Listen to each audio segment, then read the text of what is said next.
Hey, this is Jeremy Frazie. And I'm Jeff Bradley. Frazie Wealth Management. And we're here at the Lofts. Thanks, Terry Ockerman, for opening up your loft to us, or your coffee spot. We take advantage of this spot pretty often.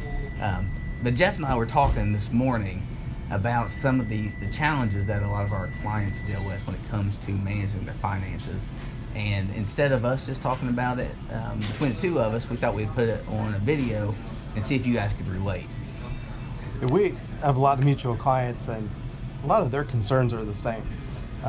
There's usually about 5 we could narrow it down to, and we're going to give you guys a little bit of teasers, but at some point in time we're going to go a little bit more in depth into these 5 things. But we just thought we'd hit you real quick with the 5 things. And again, it's not mutually exclusive. This is usually what we run into with most of our people that we're dealing with. And the thing that we always talk about is you're going to retire, and it's either going to be on your terms or it's going to be kind of decided for you. And these problems a lot of times prevent people from actually retiring on their terms. So when you think about retiring on your terms, obviously people enjoy vacations. They enjoy their family most of the time. They want to hang out with their kids. They want to be able to go to the beach a couple times a year.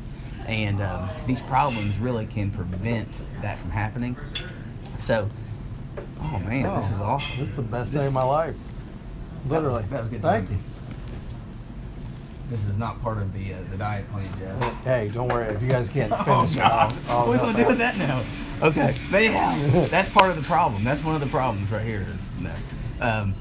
But really, when it comes to financial planning and wealth management, the 5 challenges that we deal with, and I've mentioned this before in one of our other videos, the first challenge is a financial junk drawer. What is a financial junk drawer? Well, we see it, especially in the financial industry. People have really good intentions. They work a whole career. They have their family. They have a good job. And they're trying to do what they can, and they end up buying products. They're sold a life insurance policy. They really don't know if they have the adequate amount of insurance, and they definitely don't know if they have the appropriate type of insurance. So, and then they have relationships, or they've talked to an attorney and a CPA, and they have all these things in this junk drawer, this financial junk drawer, but they really don't know how it all comes together as far as a holistic strategy. I think about it from a compatibility perspective. If you go into the world of technology, you got all these different things. You got the Apple iWatch, and you got the Samsung Galaxy phone, and you got your car that's Bluetooth, but only certain things work. None of it works together. Yep. And it's basically just like you have a technological junk drawer of a watch that's obsolete now, or a video game that basically is 10 years old. None of it works together with your new systems. And it's time to get those things fixed and cleaned up. Yep. So that's the first major challenge that we see. The second one, it's just maintaining a lifestyle. I've seen it 100 times. How many times people want to retire, think they can retire, have saved their whole lives to retire, and then they realize, wow, my lifestyle is going to have to change dramatically. What I want to do or used to be able to do, I can't do anymore, because now my income is fixed. It's not going to go up. This is where I'm stuck with. And what do? I can't go on the Disney trip anymore. I can't hang out with the grandkids. I can't travel, or I can't give or donate or whatever that I used to do. Yep. And we don't want to see that happen. Yeah. And one thing specifically with having a strategy that will help people maintain that lifestyle is an investment strategy. Right now, everybody's super happy because the market's going gangbuster, and it's going to continue to go up, and there's never going to be a pullback. Yep. And that's really when fear and greed comes into play when we talk about investing. And one of the big downfalls, I think, when it comes to emotionally investing is people get so euphoric when it comes to money. And it sets them up for a huge letdown whenever the markets do pull back, and then they are 100% exposed to this downside risk. So I think that's one of the huge areas that when we talk about a strategy to maintain lifestyle. Yep, and that kind of reverts back to that junk drawer like we were talking about. Yeah. What's the third one? I know it's tax time. Yep. So none of us are like in the IRS right now, but I think the key thing with taxes is one of the certainties in life, However, the IRS and you know, there's ways to actually reduce taxes.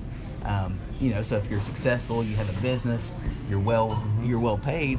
Well, that's great. However, you don't want to pay more than what you have to in income taxes. So I think, for example, if somebody's fortunate enough and they've had a business that's successful, and if between them and their spouse they're making $500,000 of revenue, Uncle Sam's taking 40% of it. Yep. Which is 40% a large number.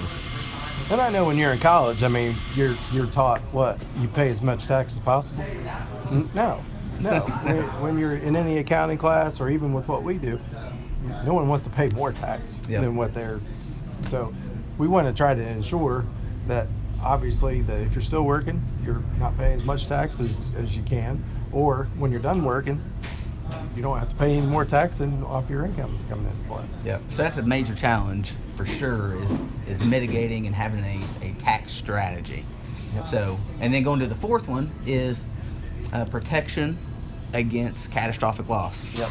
And I think this is a big one because a lot of times people have an investment strategy or they have a tax strategy, but if something were to happen to them and they leave this earth tomorrow, they haven't actually prepared against that catastrophic loss and the effects that it has on their family. Well, like you said, taxes are guaranteed. Unfortunately, so is death. And it all depends on what you do with that in the planning stages. And it comes across as a sales pitch insurance-wise, and we're not doing that at all. But if you were to die today, what would your family do? If you were to die 5 years from now, what would your family do? Yeah. It goes back to maintaining that lifestyle. Absolutely.